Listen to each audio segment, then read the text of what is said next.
Hello students, कैसे हैं आप सब लोग। रिसेंट जो अपनी क्लास हुई थी और अपन ने न्यू इकोनॉमिक जो पॉलिसी है उसके बारे में अपन ने बातचीत करी थी। और न्यू इकोनॉमिक पॉलिसी में मैंने आपको ये डिस्कस किया था कि what was the need to adopt new economic policy in India और इकोनॉमिक रिफॉर्म्स। देखिए, नीड अपन पढ़ चुके हैं। Today we are going to discuss about few more topics of new economic policy. देखिए, इकोनॉमिक जो पॉलिसी आई थी नई वाली, या जो न्यू इकोनॉमिक रिफॉर्म्स जो हुए थे 1991 में, तो उस टाइम क्या हुआ था कि 3 चीज़ें आई, है ना। पहले LQP चलता था, लाइसेंसिंग, कोटा और परमिट। उसकी जगह 3 चीज़ें लगा दी गई। First one was liberalisation, second was privatization, and third one was globalization.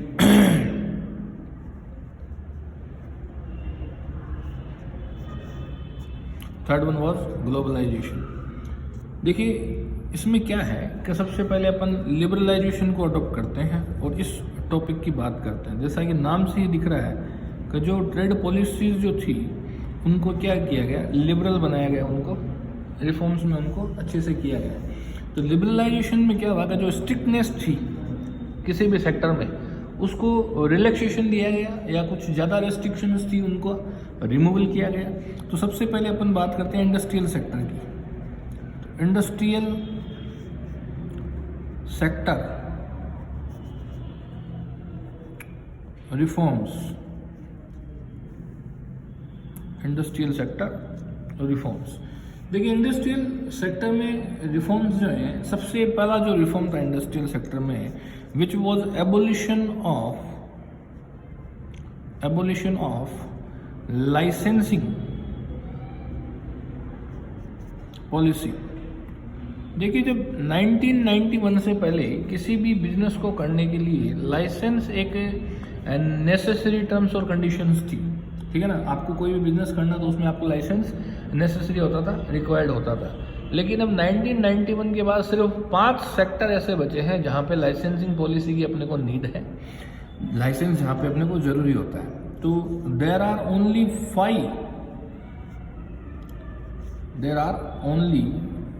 5 sectors.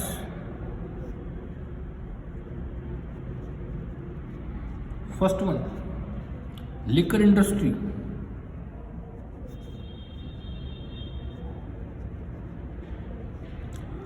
Second one, cigarette.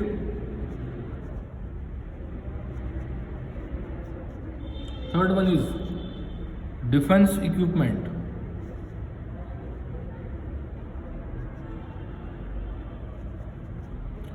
चौथा, डेंजरस केमिकल्स।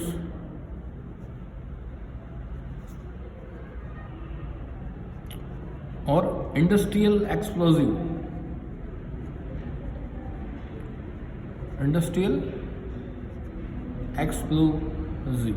देखिए, ये 5 चीज़ें ऐसी हैं जहाँ पर लाइसेंस की आज भी ज़रूरत है इनको मैन्युफैक्चर करने के लिए या बेचने के लिए, ठीक है। जैसे लाइसेंस आपको मालूम है लिकर के लिए मिलता है, सिगरेट को प्रोड्यूस करने के लिए आपके पास लाइसेंस होना चाहिए। डिफेंस इक्विपमेंट जो है वो एक इंडियन गवर्नमेंट का एक अलग डिपार्टमेंट है एक तरीके से। इसके लिए गवर्नमेंट हर किसी को लाइसेंस इशू नहीं करती है। ऑलरेडी जो फर्म्स डिफेंस इक्विपमेंट बना रही है या इंडियन गवर्नमेंट जिनसे ले रही है, वहीं से ही होगा ये काम।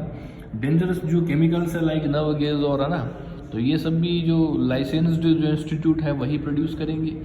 और इंडस्ट्रियल एक्सप्लोजिव जो है, जैसे क्रेशर वगैरह पे अपने को चाहिए होते हैं पत्थरों को फोड़ने के लिए, या कोई माइंस वगैरह खोदने के लिए, कुछ निकालने के लिए ना, ये जो आपकी क्या बोलते हैं इसको, मेटल वगैरह ये जो निकलते हैं ना नीचे से ज़मीन से, इन चीज़ों के लिए, ठीक बात है।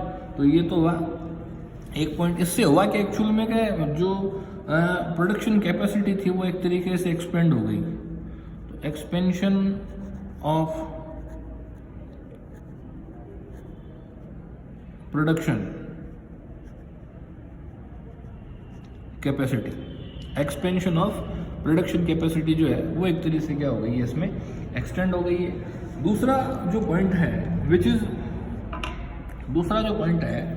इज कॉन्ट्रैक्शन और abolition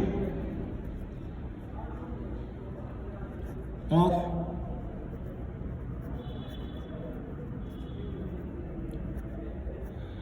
public sector.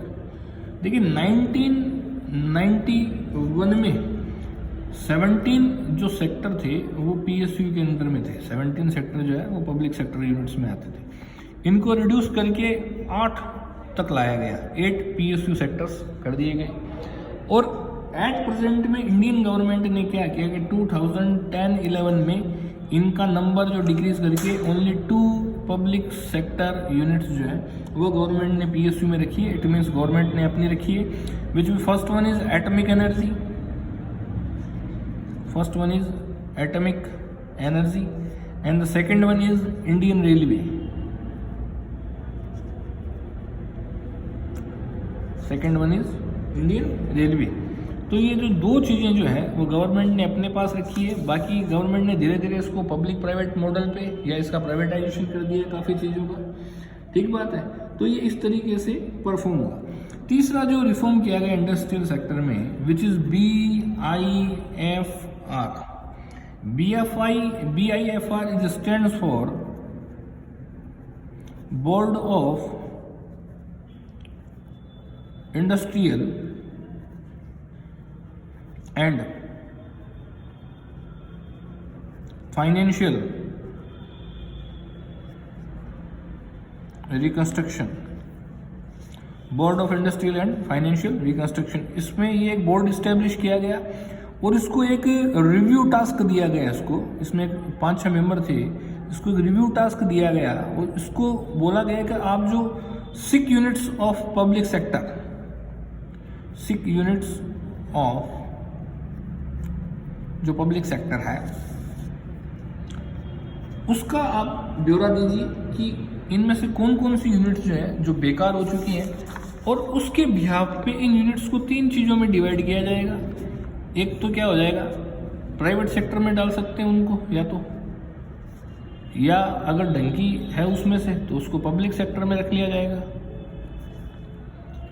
Public sector में रख लिया जाएगा, या उसको क्या कर दिया जाएगा, PPP, public private partnership model, PPP model पे इसको डाल दिया जाएगा, ठीक बात है। तो ये एक टास्क जो था वो इसको दिया गया BIFR को, board of industrial and financial reconstruction. ऐसी कुछ इंस्टीट्यूट या यूनिट्स जो एक तरह से जर्जर हो चुकी है या जिनको फंड्स की जरूरत है, इस पे बिना टास्क के, बिना रिपोर्ट के सेंट्रल गवर्नमेंट ने कोई भी काम नहीं किया।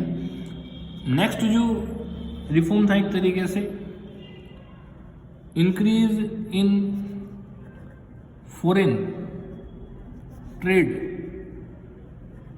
Increase in foreign trade. देखिए फॉरेन ट्रेड में 2 चीजें इंक्लूड होती है। एक तो होता है FDI। FDI is known as foreign direct investment, foreign direct investment. इसमें गवर्नमेंट ने क्या किया, फॉरेन डायरेक्ट इन्वेस्टमेंट क्या होता है, देखिए पहले मैं बता देता हूँ कि बाहर की कोई भी कंपनी आके या कोई कुछ भी आके इंडिया में अगर बिजनेस में इन्वेस्ट कर रहा है, that is known as FDI, foreign direct investment. इसकी 5 लिमिट रखी गई, 26%, 49%, 51%, 74% और 100%। इसकी 5 कैटेगरीज डिसाइड की गई। देखिए ये जो ऊपर 26 और 49% और 51% तक है ना, these are the profitable units of the government, profitable units, ठीक बात है। और ये जो है गवर्नमेंट की 6 यूनिट्स थी जहां पे गवर्नमेंट ने ज्यादा अलाउ किया, मतलब जो 6 यूनिट्स है वहां पे तो गवर्नमेंट ने FDI को क्या कर दिया, इंक्रीज कर दिया कि यहाँ ज्यादा इन्वेस्टमेंट ले लो प्राइवेट सेक्टर से या बाहर से जो आ रहा है, और जो प्रॉफिटेबल यूनिट्स है उनमें कम एंट्री दी जाए, जिसकी वजह से गवर्नमेंट का जो ज्यादा है वो बना रहे प्रॉफिट का ratio.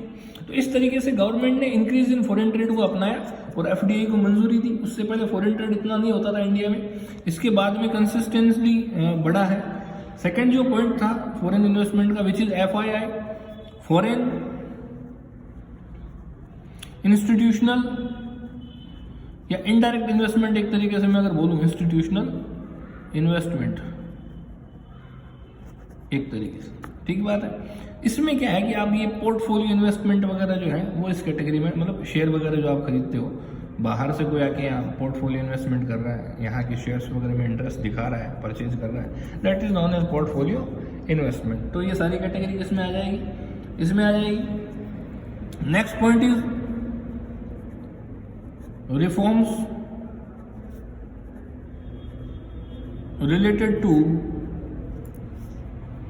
Location of new industry.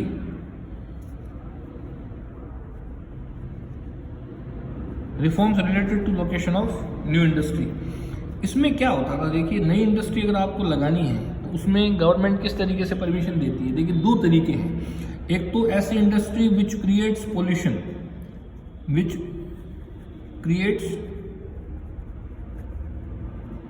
Pollution, ऐसी कोई इंडस्ट्री जो पोल्यूशन को क्रिएट करती है, उसके लिए गवर्नमेंट ने प्रोविजन बनाया कि 25 kilometre far away from main city, मतलब शहर से 25 किलोमीटर दूर उसको परमिशन दी जाएगी। और दूसरा population which is more than, population is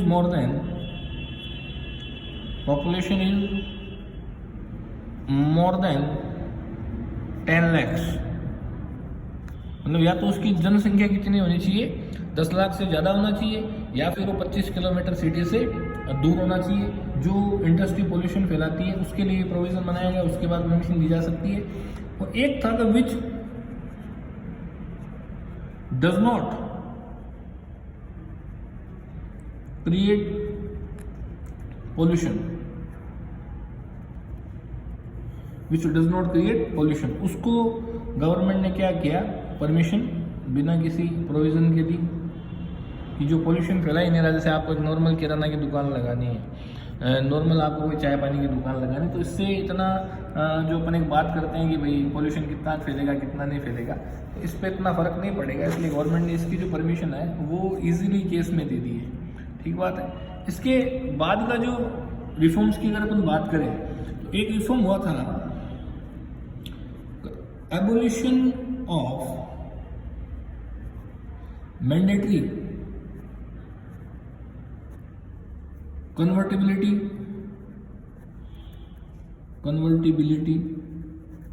clause, abolition of mandatory convertibility clause. देखिए तो अगर बिफोर 1991 की बात करें और अगर अपन आफ्टर 1991 की बात करें, ठीक बात।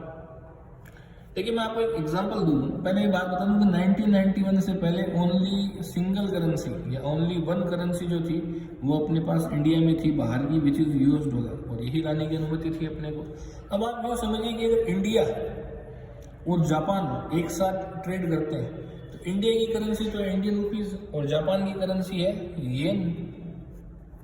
अब इंडिया जापान से ट्रेड तो कर रहा है, लेकिन इंडिया के पास दूसरी करेंसी रखने का वो राइट नहीं है, क्योंकि अपने पास सिर्फ और सिर्फ क्या था, US डॉलर था। तो अब ये क्या करेगा कि इंडियन रुपीज किसको देगा, USA को देगा, यूनाइटेड स्टेट्स ऑफ अमेरिका, और अमेरिका येन में पेमेंट किसको कर देगा, जापान को कर देगा। इट मीन्स आपको किसी भी इकोनॉमी को या कंट्री को आपको पैसा देना तो थ्रू USA देना पड़ेगा। इट मीन्स USA के पास अपनी सारी जानकारी थी कि अपन क्या ट्रेड कर रहे हैं, कितना ट्रेड कर रहे हैं, किसके साथ कर रहे हैं।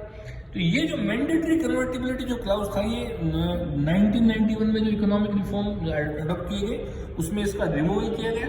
और आफ्टर 1991 के बाद you can brought any currency can be brought into India and any currency can be brought from India, ठीक बात है। तो ये इस तरीके से इतने ये हुए रिफॉर्म। इसके बाद भी एक दो रिफॉर्म है, आज ही बात कर लेते हैं इसके बारे में। नेक्स्ट जो अपना रिफॉर्म हुआ है which is abolition of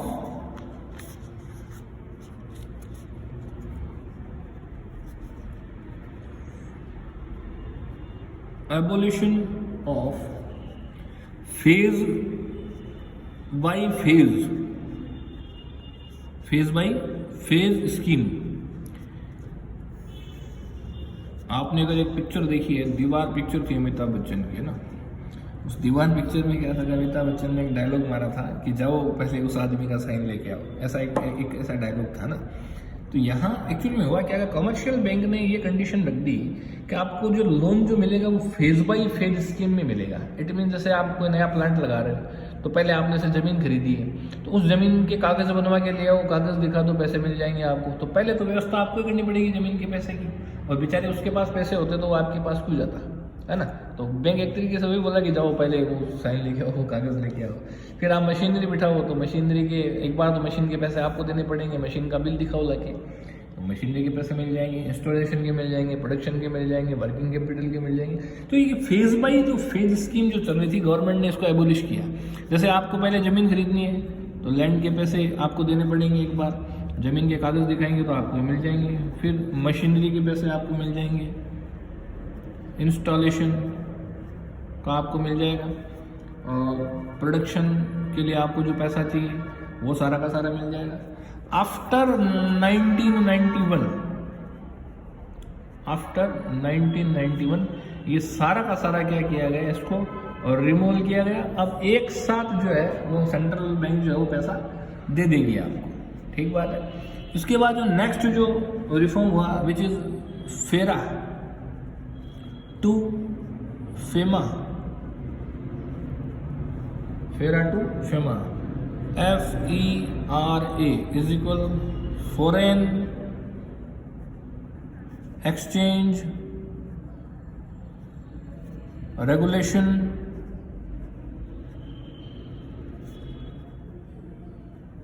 act, foreign exchange regulation act. देखिए इसमें क्या हुआ, फेरा जब लगता था ना तो फॉरेन ट्रेड आप लोगों के साथ जब करते थे और फॉरेन एक्सचेंज जब होता था एक दूसरे में, तो बहुत सारे टर्म्स एंड कंडीशंस थी, बहुत सारी टर्म्स एंड कंडीशंस। अब अगर कोई भी टर्म और कंडीशन अगर ब्रीच होती है वहाँ पे, तो there were a provision of penalty as well as jail, penalty as well as penalty and jail दोनों थी बेटा। आपको पेनल्टी भी भरनी पड़ती है और आपको जेल भी जाना पड़ता है। लेकिन बाद में इसको फेरा को तो हटा दिया गया, इसका तो रिमूवल किया गया, रिमूवल, और फेरा की जगह क्या लगाया गया, फेमा लगाया गया। फेमा किसके लिए स्टैंड होता है, पहले तो ये देखेंगे, फॉरेन एक्सचेंज मैनेजमेंट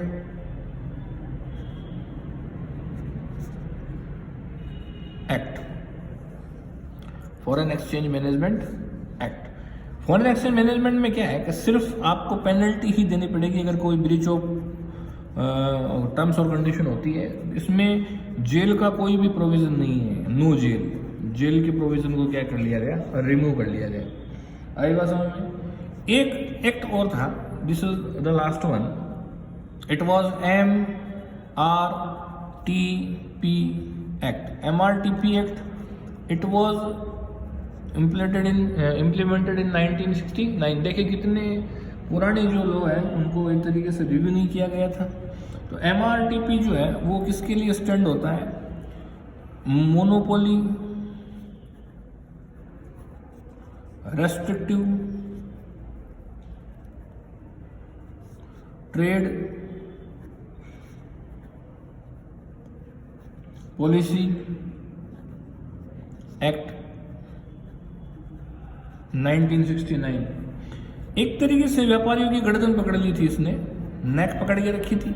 और रेस्ट्रिक्शन इसने थी कि परमिशन जो है हर बात के लिए किससे लेनी पड़ती थी, गवर्नमेंट से लेनी पड़ती थी, परमिशन फ्रॉम गवर्नमेंट। इसको हटा दिया गया, इसका रिमूवल किया गया पहली बात तो 1991 में। और बाद में इसके लिए कंपटीशन एक्ट लगा दिया गया, इसके स्थान पे, इसकी जगह पे कंपटीशन एक्ट। अब ये एक तरीके से प्रभाव में है, इफेक्टिव है। और इससे क्या हो रहा है कि ट्रेड में जो एक तरीके से फ़ायदा होना चाहिए था व्यापारियों को, वो फ़ायदा जो है वो कंपटीशन एक्ट के थ्रू ट्रेडर्स को क्या हो रहा है, मिल रहा है। देखिए आज अपन ने ये लिबरलाइजेशन के टॉपिक की बात करी है, इसमें अपन ने इंडस्ट्रियल सेक्टर के जो रिफॉर्म्स है इसकी बात करी है।